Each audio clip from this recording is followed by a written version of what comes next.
this was back in the day, I would have had a chance, but I must be getting old or something. Welcome to Body Sculpt of New York, 6 Weeks to Fitness podcast, where we hope to inform, motivate, encourage, and inspire you towards living a healthier lifestyle. And now, here's your host, the president of Body Sculpt of New York, Vince Ferguson. Welcome to 6 Weeks to Fitness, episode 177. I'm your host, Vince Ferguson. And joining me today on my 6 Weeks to Fitness program is actor, comedian, poser, singer, impressionist, voiceover artist, Stephen Sorrentino. He has appeared on the Las Vegas Strip and has toured well over 25 countries and 43 states. Stephen's long resume has included television, film, and Broadway shows. He has worked with numerous celebrities such as Patti Labelle, Dennis Miller, Dana Carvey, and the legendary Debbie Reynolds. And here today to discuss the keys to longevity in the entertainment business and his career is Stephen Sorrentino. Stephen, how are you? I'm doing well, but how are you? You look great, man. I'm doing well. Thank you for coming on the show. Thank you, brother. Yeah, baby. Look at that. Yeah, exactly.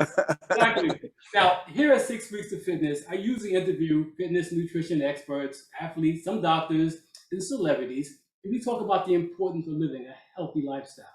And that has got to be very important to you. It absolutely is. I mean, if you want to, your brain wants to do a lot of stuff, creativity wise. So you want to do it as long as possible. And if you don't take care of yourself, you get a short run. I don't want to burn bright and short. I want to burn bright for a very long time. So it's all part of it. Oh, very well said. Now, I interviewed Denise Boutte, Jasper Cole, Kim Coles, and they all talk about the importance of health because they've been in the business a long time, like you. How long have you been in the entertainment business? I started when I was 5 years old, when I was a little boy, but I've been making a living at it like full time for 46 years now. So I'm lucky. That's a blessing. That's huge. But now you also celebrated a birthday this week. All right, let's not get crazy now. In my research, baby. I turned 61. Yeah. What? That's beautiful. But isn't that wonderful? You don't have to feel that way, but you feel great. You look great. Because age, they tell me, is just a number.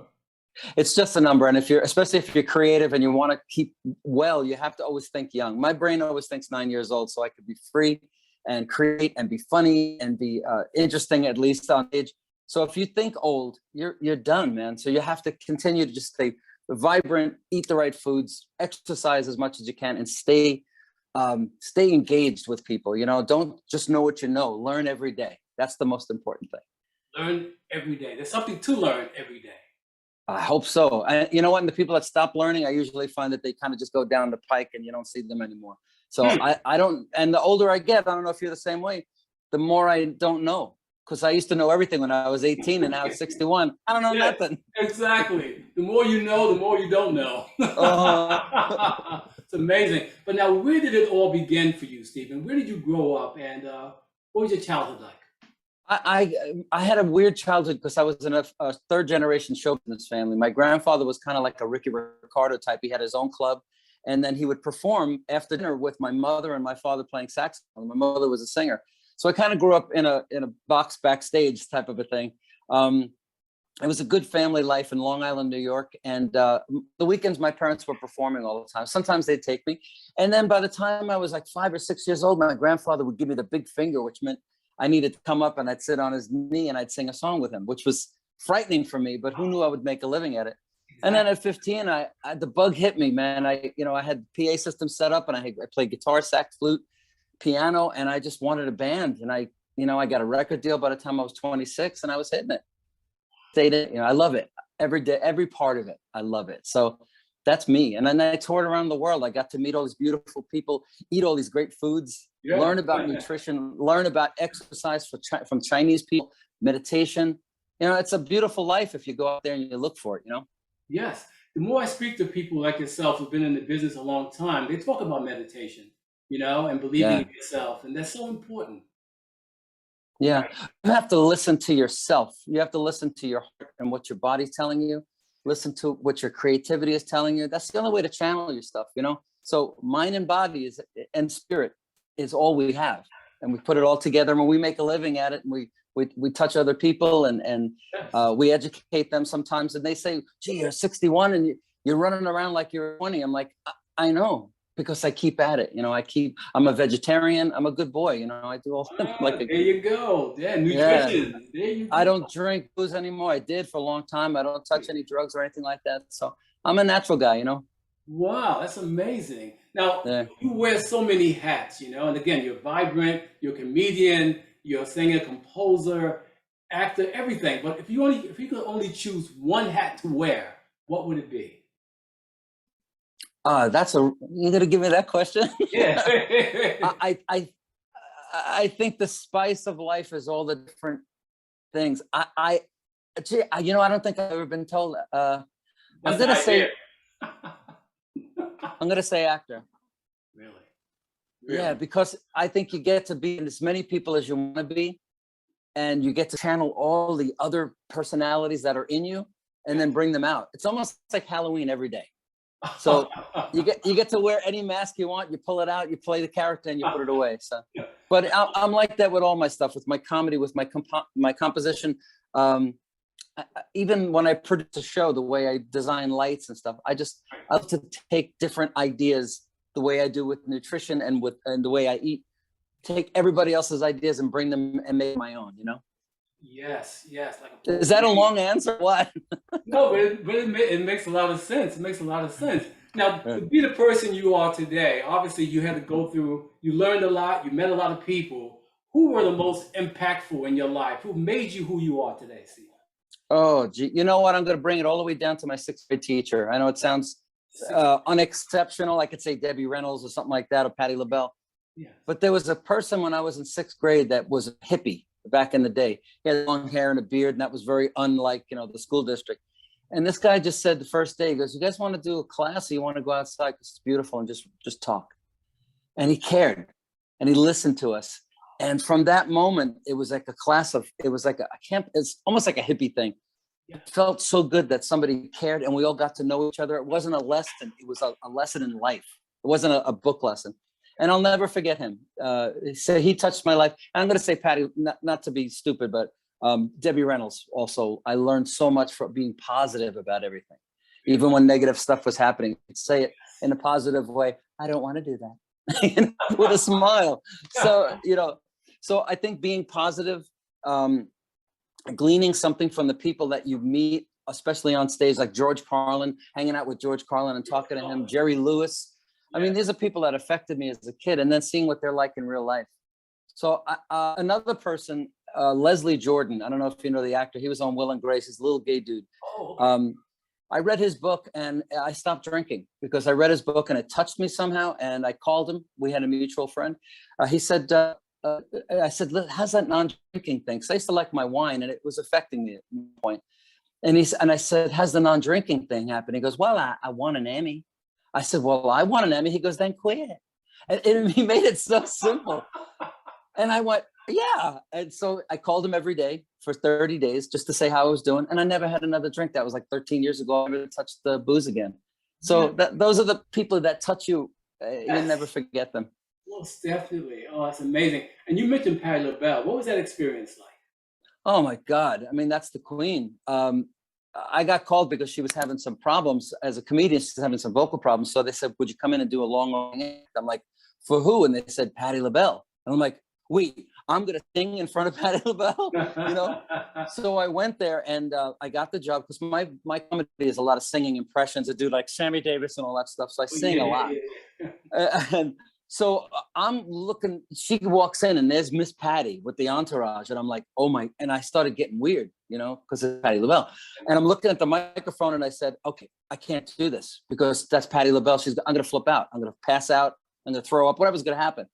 And then I just went through this little process that we all do when we try to take care of ourselves. I said, I looked at the stage and I looked at Patti and I Miss Patti. I said, there's a microphone. I know a microphone. There's a stage. There's a monitor. That's an audience. I'm familiar with all of that. I'm just going to do it. And I went out and I killed. And on the way out, I introduced her. She grabbed my shoulder with her beautiful nails and she goes, you're with me forever. Really? She said that, yeah, and that just get the chills talking about it, because I just believed in myself at that moment. I put all the crap aside and all the negativity that what could happen, and just said, yeah, I'm doing this. And I did 69 dates over the years with Miss Patti, so it's just wonderful. How many dates? 69? 69 dates, I think. Yeah, probably altogether in Las Vegas for many, many times, and then a couple of road dates. I was there for her 60th birthday. Yeah. Yeah, I've been around, man. Yeah, no, yeah, you've been around, but also you really mixed it up with these people too, which is great, you know? Yeah. And I'm sure they speak highly Yeah. of you as well. So that's amazing. You get, you know what? If you're smart, you get a lot from people. You don't just try to be, tell them who you are, but you listen. That's the biggest thing I ever could tell young people, because I mentor young people in the arts and I teach in China as well. I mean, I'm a little nuts with that. I just tell them to listen, because if you listen, you're going to hear everybody's story. You put it into your own little mix master, you make it, and then it becomes your story, but listen. If we listen, we hear a lot, I think the problem with a lot of us today is that we don't listen, right? We want to talk about what we know, who we are, instead of listening to what someone else knows. It might help us to become better than what we are today. You know what? I don't know you very long, but I bet you I got months of stuff to learn from you. You know what I mean? And people don't take the time to listen, especially when it comes to age. To people, oh, he's old. Well, some young people say, what song does that? I wasn't even born when that was written. Well, the world didn't start when you were born. I don't know if you got the memo. Thank you. It's so true, man. But a young person like that, it's kind of fun. But that's fun. I want to talk to you briefly about a movie. I just saw this movie, and you're in it, and it's called A Tale of Redemption and Regret. It was hilarious, but tell my viewers about it. Well, I got this script. I was in Las Vegas, and then COVID happened, so I moved back. I have a farm in the East Coast on Virginia, and I just went to the farm just to be safe. There's not going to be any work. And I saw this young guy sent me a script and said, look, I saw you perform a long time ago. I want you to do this character. So I'm like, all right. I read the script and I loved it. It was a mafia guy that was down on his luck. It was like, he wasn't going to win at the end. He's actually kind of a loser. And I had a lot of empathy for him, because he's past his prime. The 80s are over, and he's still trying to do the same thing, which is the mistake we all make. You have to roll and change and evolve. Well, he can't. And I loved it. So I called him up and I said, if I give this guy a real heart, I'll play the thing. And he did. So I produced a movie. I starred in it. And I also wrote the music for it.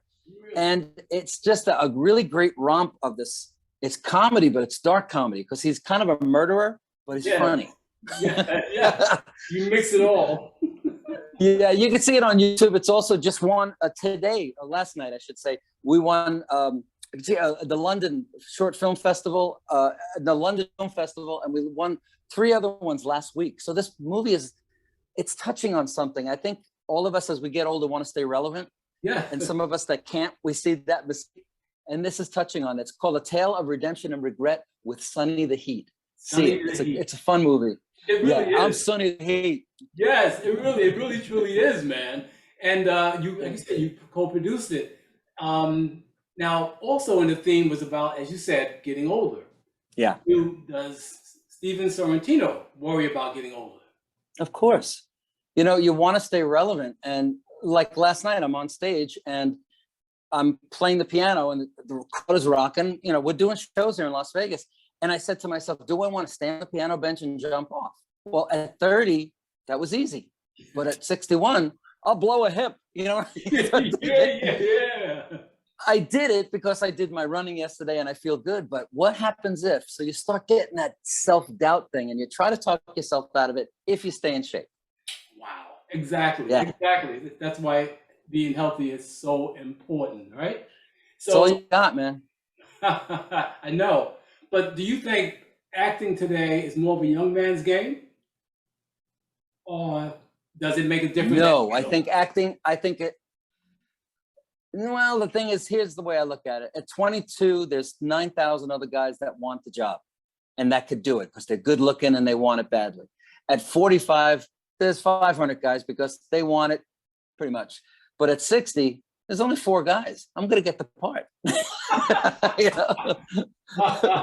Great way of looking at it. Less competition, you're saying, huh? That's right. Yeah. Well, the thing is, I'm a character actor, so I'm not going to be the leading man anymore. That ship sailed in the 70s, or the 80s. So for me, I'd love to play older. I mean, to get into an old character, to play someone maybe from Ireland or something, and you really can get yourself all crazy. You know, it's great. Yeah. You know, as long as I can pop out of it and run around the room a little bit. You know? Yeah, exactly. It's very, very funny, man. But now, what advice would you give a young actor? Because you said you mentor actors, right? Young actors. What advice would you give them if they want to get into the business?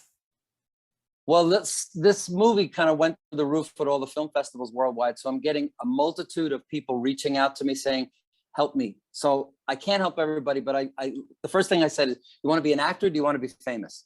And if the answer is, I want to be a star, I want to be famous, then I can't help you. But if you want to learn the craft and get famous because you're awesome, I can help you with that.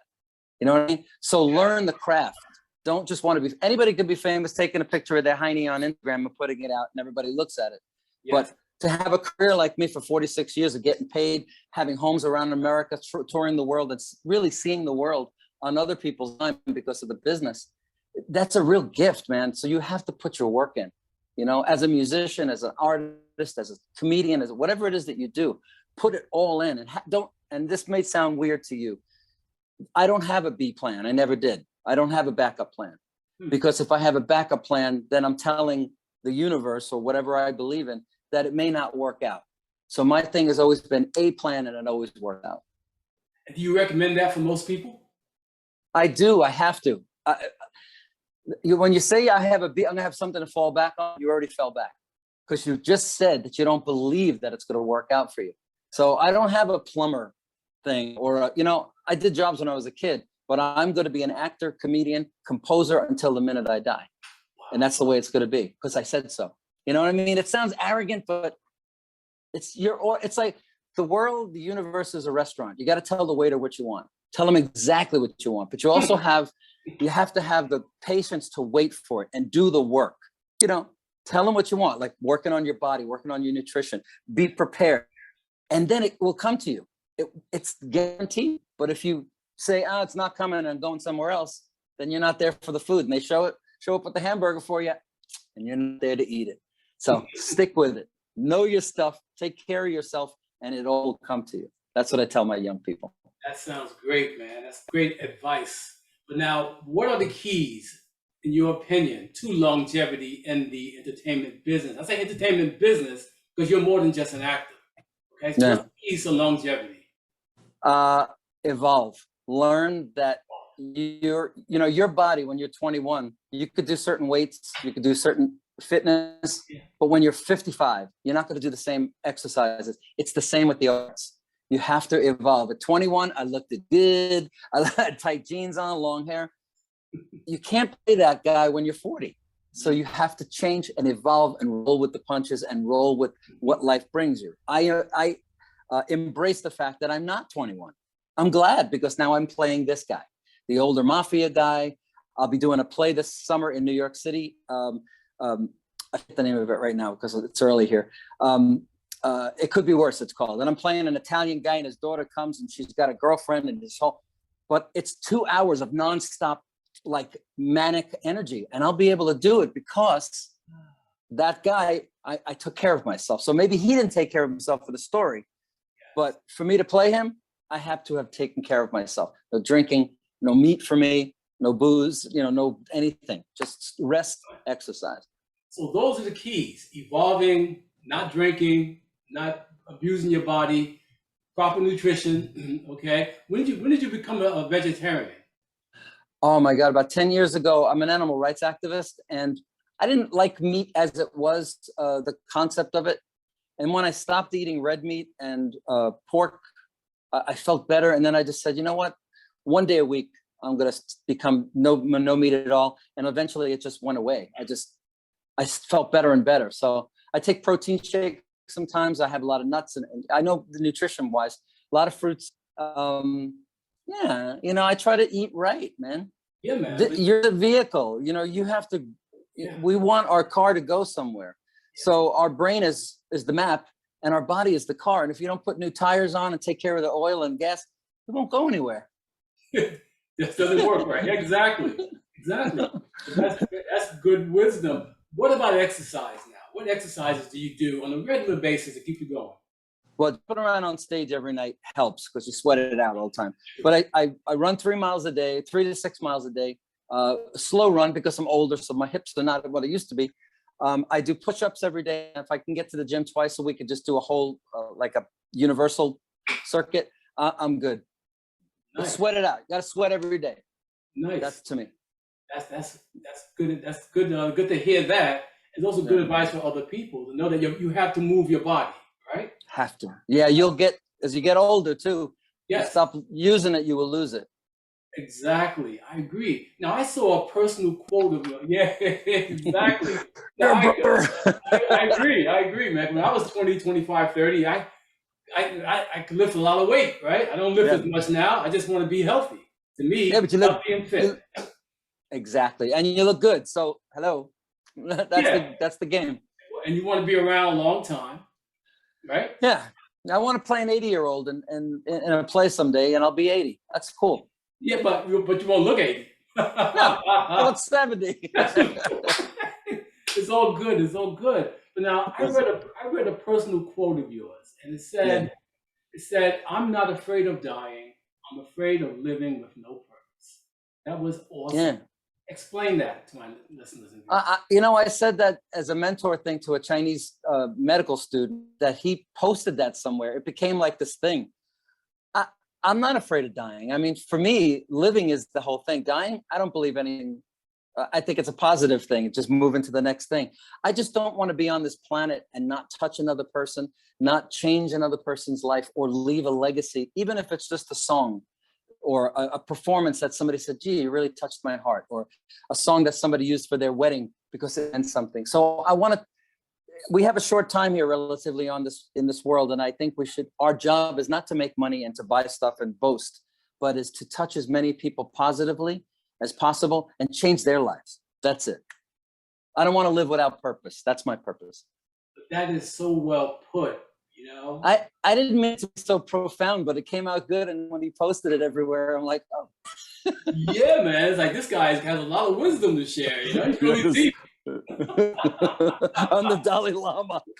Exactly, which is cool because someone needs to hear that, man. Yeah, that's cool. That's my life. I mean, when people reach out to me, I do the best I can.